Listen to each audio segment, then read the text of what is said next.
Assalamu alaikum everyone. I'm Dr. Shabahat Ali.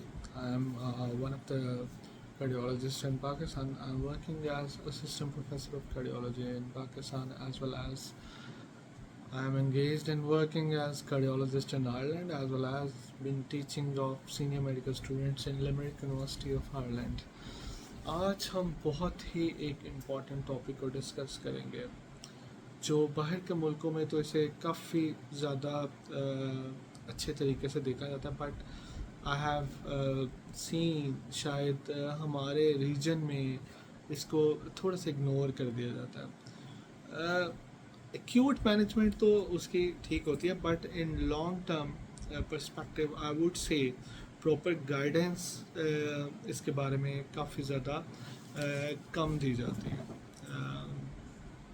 اس کو ہم discuss کریں گے، جس کو ہم ایٹریل فبریلیشن کہتے ہیں، یا عام زبان میں دل کی دھڑکن کا بے ترتیب ہونا ہم کہہ سکتے ہیں. ٹھیک ہوگا، اور اس کو ہم ڈسکس کریں گے کہ یہ کیا ہے، اس کے اندر وقت امپورٹنٹ کیوں ہے اس کی مینجمنٹ میں، اور اس کے اندر مینجمنٹ سینیریوز میں ہم کیا کر سکتے ہیں، اور لانگ ٹرم جو ایک اس کا میجر رسک فیکٹر ہے.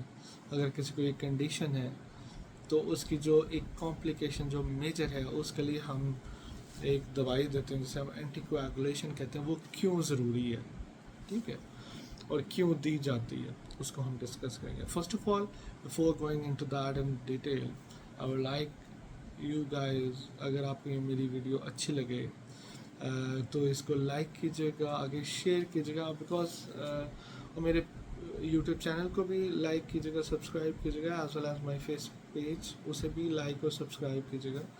بیکاز میری ویڈیوز بنانے کا مقصد اپنی کمیونٹی کو ایجوکیٹ کرنا ہے in simple language regarding their basic medical problems. Because daily routine میں، ڈیلی لائف میں ہم ویریئس کوشچنس لوگوں کے سنتے ہیں، اور کافی زیادہ لوگوں کو تو ہم بتا پاتے ہیں، اور کچھ جو لوگ دور ہیں یا کسی دور علاقوں میں ہیں، اگر انہیں کسی وجہ سے نہیں پہنچ پاتی تو ان کے بھی مائنڈ میں یہ چیزیں ہوں ایجوکیشنل پوائنٹ آف ویو سے، کہ انہیں کب ٹائملی ایکٹ اپون کرنا ہے تاکہ ایک کمپلیکیشن سے بچا جا سکے. تو میرے ویڈیوز بنانے کا ہمیں یہی مقصد ہے، اور آپ لوگ دیکھیں گے اس میرے یوٹیوب چینل پہ آپ کو بہت زیادہ ویڈیوز ملیں گی in various languages, like English میں بھی ملے گی، اردو میں بہت زیادہ ویڈیوز آپ کو ملیں گی، اور various medical condition especially heart related جتنی بھی میجر چیزیں ہیں ان کو سمپل لینگویج میں بتایا گیا. ٹھیک ہے، تو اب ہم آتے ہیں کہ ایٹریل فبریلیشن یا دل کی دھڑکن کا بے ترتیب ہونا کیا ہے.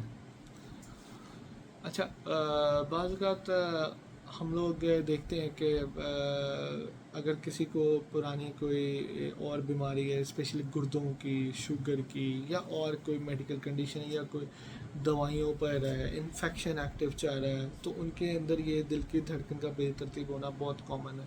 اس کے علاوہ یہ چیزیں نہیں بھی ہیں تو ڈیو ٹو ہارٹ فیکٹر اور ایک نیولی ایسپیکٹ سے بھی یہ دل کی دھڑکن میں بے ترتیبی پائی جا سکتی ہے.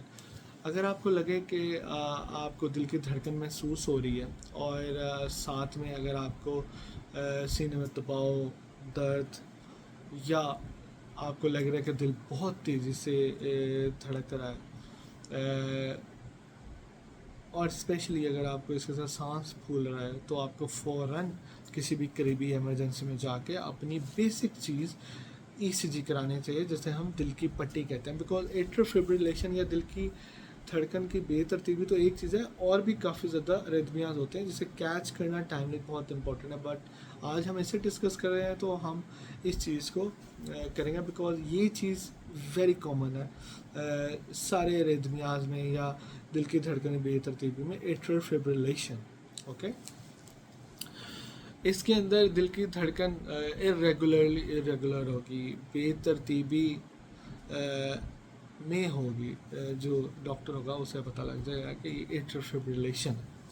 ٹھیک ہے.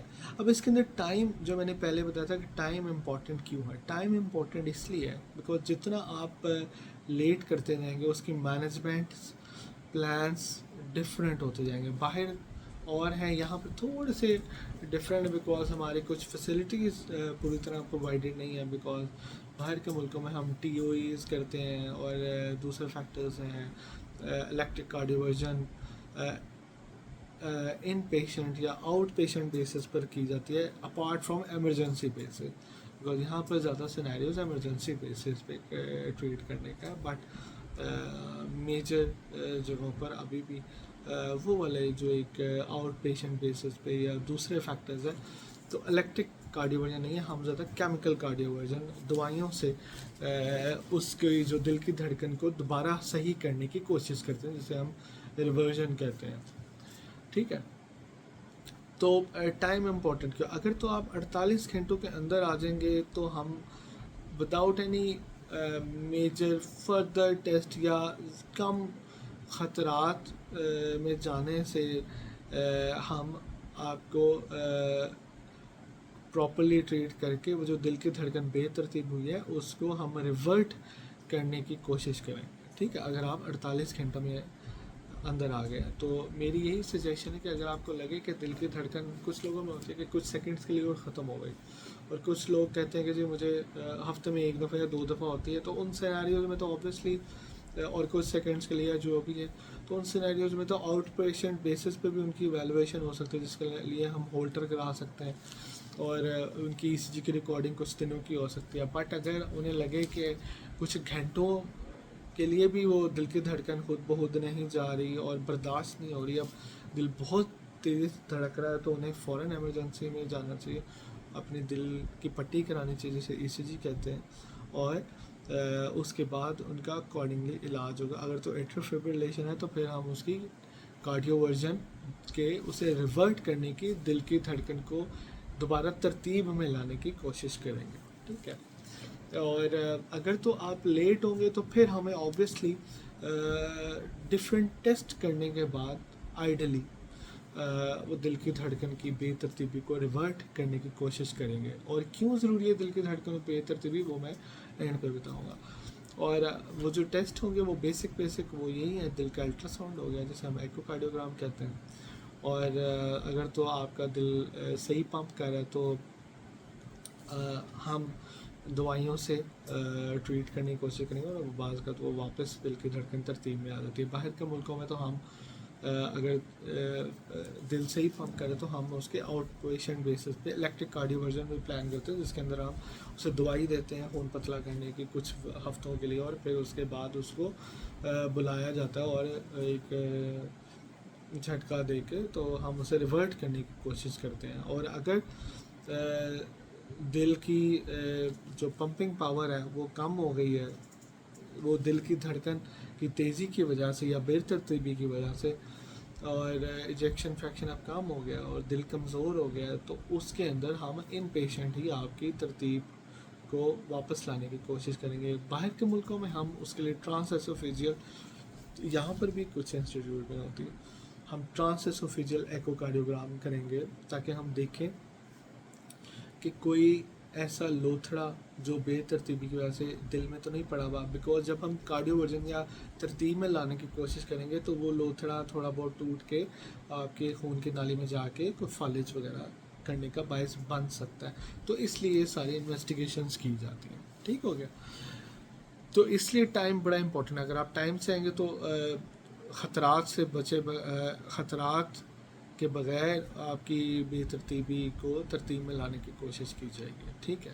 اور نارملائز کرنے کی کوشش کرے. اگر وہ ٹائم بڑھتا جائے گا تو آبویسلی اس کی کمپلیکیشن زیادہ ہوں گی. اچھا, اب جو ایک بہت ایک میجر ہے اس کا سائیڈ افیکٹ یا کمپلیکیشن ہم کہہ سکتے ہیں کہ اگر دل کی دھڑکن بے ترتیب نہیں ہوتی, اور اس کے لیے ہم چینڈ ویس اسکور ایک پیمانہ ہے جو جس کے اندر آپ کی ایج, عمر, آپ کے جنس یا جینڈر, اگر کسی کو شوگر ہے, کسی کو بلڈ پریشر ہے, دل کا کوئی مسئلہ ہے, تو یہ ہم نمبر دے کے اس کا اگر تو اسکور 2 یا 2 سے زیادہ ہوگا تو اس سینیریو میں ہمیں خون پتلا کرنے کی خاص طرح کی دوائی باہر کے ملکوں میں زیادہ تر اب تو اپیکسامائن یوز ہو رہی ہے، ویسے تو اور بھی بہت زیادہ دوائیں ہم دیتے ہیں تاکہ جسے ہم اینٹی کویگولیشن کہتے ہیں، تاکہ اس سے جو دل کی دھڑکن کی بے ترتیبی ہے اس سے فالج ہونے کا خطرے سے بچا جا سکے. بیکاز اگر کسی کو فالج ہوگا اس کی وجہ سے، تو فالج کی اپنی بہت زیادہ کمپلیکیشنس ہیں اپارٹ فرام دس. تو اس لیے دل کی دھڑکن کا ترتیب میں ہونا بھی ضروری ہے، دل کی دھڑکن ایک خاص تعداد میں ہونا ضروری ہے. اور اگر دل کے بعض کا دل جو کمزور ہوتا ہے اگر بے ترتیبی کی وجہ سے ہے اور اگر وہ ترتیب میں آ گئے، تو جو کمزوری ہے وہ ہم نے دیکھا ہے کہ باہر کے ملکوں میں بھی، یہاں پر بھی، تو کافی زیادہ کیسز میں وہ ریورٹ بھی ہوتی ہے اور دل بالکل نارمل ہو جاتا ہے. تو یہ اگر آپ کا سکور زیادہ ہوگا تو آپ کو لائف لانگ یا پوری زندگی وہ گولی کھانی پڑے گی تاکہ آپ فالج کے سے بچ سکیں. اگر آپ کو کوئی اور کمپلیکیشن ہے، کوئی دوائی کی کمپلیکیشن یا کوئی اور میڈیکل کنڈیشن، کوئی برین ہیمریج یا اس طرح کی چیز نہیں ہے تو ٹھیک ہے. تو یہ ایک امپورٹنٹ چیز ہے جو اگنور کی جاتی ہے ہمارے یہاں پر، کہ اگر وہ کنڈیشن ڈائگنوزڈ ہو گئی ہے یا وہ ہے، ہم جسٹ اسے دل ہارٹ ریٹ کنٹرول کرنے کی یا میڈیکیشن تو دے دیتے ہیں، بٹ اینٹی کویگولیشن پہ ہمارا ایک تھوڑا سا اسٹرونگ ہولڈ ہونا چاہیے اس چیز پر، اور اوپینین بھی ہونے چاہیے. بیکاز باہر کے ملکوں میں اس کے اوپر اس کو بہت سیریس لیا جاتا ہے، کیونکہ اسٹروک کو پریونٹ کرنے کے لیے وہ اگر تو کسی کا چیڈوا اسکور یا وہ پیمانے میں اسکور زیادہ ہے تو اس کو اگر اور کوئی کمپلیکیشن نہیں ہے تو اس کو اپروپریٹ دوائی وہ والی بھی ضرور دی جاتی ہے، جو یہاں پر میں نے دیکھا کہ ادھر اگنور ہوتی ہے اور وہ پھر کمپلیکیشنس کے ساتھ ہمارے پاس لوگ آ جاتے ہیں دل فالج کی وجہ سے. ایون کہ باہر کے ملک میں اگر 85 سال سے بھی زیادہ ہو جائے تو اس کی ڈوز کو کم کر دیا جاتا ہے، لیکن دی ضرور جاتی ہے. نو ڈاؤٹ اس کا اثر کم ہو جائے گا، بٹ بیکاز فالج اگر ایک بڑی ایج میں ہو جائے گا تو اس کی کیا کمپلیکیشن ہوگی وہ آپ امیجن کر سکتے ہیں. یا کوئی بھی ایک ینگ ایون یا آئی وڈ سے کہ ایک 60 سال سے اوپر بھی اگر کوئی بندہ ہے 65 سال سے، اگر اس کے اندر فالج خدا نہ آتا ہو تو اس کے اندر کیا اس کی ڈیلی لائف یا کیا کمپلیکیشنز ہوں گے ایک اگر ہم ٹائملی اس دوائی کو شروع کر دیتے. آئی ہوپ سو چیزیں کافی کلیئر ہوں گی کہ ایک جو یہ میڈیکل کنڈیشن ہے اور کن موقعوں پہ ہمیں اگر ہمیں دل کی دھڑکن محسوس ہو رہی ہے، پیلپٹیشنز ہو رہی ہیں، تو ہمیں اسے اگنور نہیں کرنا، ہمیں اسے ٹائملی جانا ہے. کسی پرٹیکولر نہیں، آپ قریبی ایمرجنسی میں جائیں، ای سی جی کرائیں، وہ تو ہر ہاسپٹل میں ہوتے ہیں، وہ تو ایک یونیورسل انویسٹیگیشنز ہے، وہ تو وہی ہوگی جو آپ کی جائے گی. اور پھر آگے کسی سے ڈسکس کریں اگر کوئی آپ کو ریفر کرتا ہے پراپر. بٹ اگر آپ کو یہ کنڈیشن ڈائگنوزڈ ہو تو پلیز اس چیز کو اگنور نہیں کرنا اور اس کا لانگ ٹرم پورے مینجمنٹ پلان اور فالو اپ کے ساتھ آپ نے رہنا. ٹھیک ہو گیا؟ کائنڈلی اس ویڈیو کو لائک کیجیے گا، شیئر کیجیے گا، اپنا خیال رکھیں. اوکے، اللہ حافظ، ٹیک کیئر، بائے بائے.